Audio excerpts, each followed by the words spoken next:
Nick Saban having some fun at the media's expense on Saturday after the game against Alabama, or for Alabama, the win against Texas A&M. We'll actually talk to Mark Burnett about this in just a moment, but kind of going on about rat poison, saying that when the media says these good things about Alabama, when they praise Alabama, going into a game like Texas A&M, where the Crimson Tide was more than a 4-touchdown favorite on the road, and when the game's closer than it's supposed to be, maybe the media is to blame here for the thoughts they're putting into the head of the Alabama players here. You were actually one of those guys that got a lot of praise and got a lot of compliments and pats on the back from the media.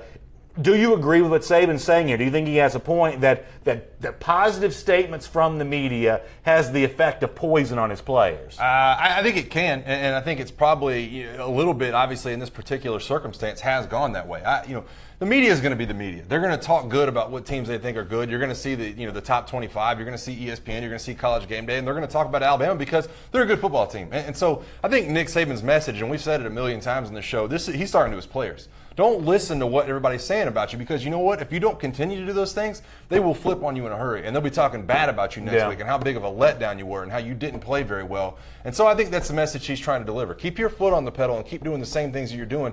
Don't listen to the outside noise. Be just as hungry as you were leading into the season. Let me bring in Mark Burnett on this discussion, though. He covers the Alabama Crimson Tide for SECCountry.com. Mark, it's always good to have you here on AT&T's SEC Country Live. And let me first of all ask you, I guess in a half-kidding manner, what did you think about being called rat poison on Saturday?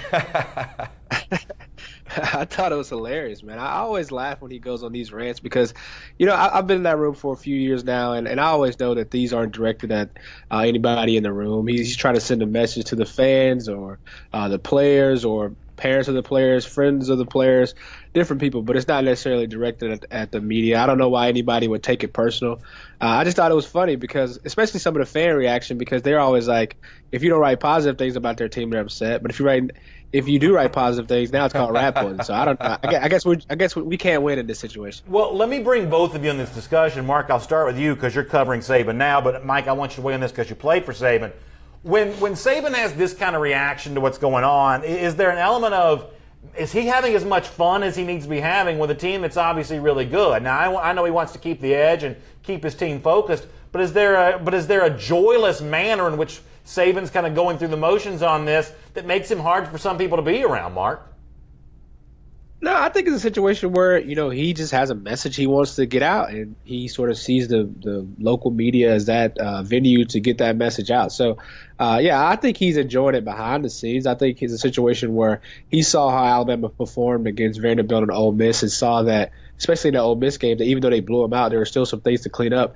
I think it's a lot harder when you're talking to 18 to 22-year-olds to say, hey, let's clean these things up after you beat a team 66-3. But when you're on the road and you kind of squeak by 27-19, it's a lot easier to say, okay, I tried to tell you guys, if you don't listen to me, you're going to get beat down the road. I mean, what do you think about that, Mike? You actually played on these teams. Yeah, listen, Nick Saban, his philosophy, and he gets this from Bill Belichick, do your job. And the media has a job to do, but Coach Saban has a job to do as well. And he's going to try to get his message out any way he feels like he can. And he understands. Listen, Coach Saban, for everything that he doesn't do technology-wise, he knows what his players are doing. They're on Twitter. They're reading the news. They're seeing, their parents are sending them updates on what's going on. He knows exactly who he's talking to and how to get the message across.